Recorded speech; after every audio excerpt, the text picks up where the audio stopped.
সবাই কেমন আছো? আশা করি সবাই ভালো আছো। আমাদের আজ প্যালটিং চলছে, দেখতে পাচ্ছ পরিস্থিতির জন্য একটা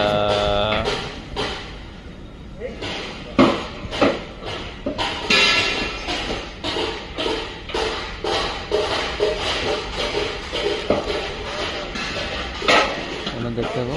ভালো লাগবে, লাইক কমেন্ট করে শেয়ার করবে।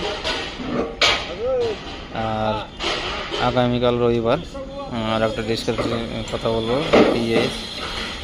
পিআইসি নিয়ে, সিপি নিয়ে।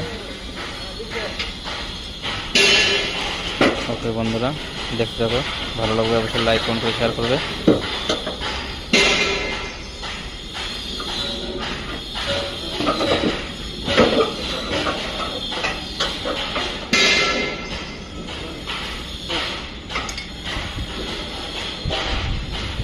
ভাই বন্ধুরা, সবাই ভালো থাকবে, হ্যাভ এ নাইস ডে।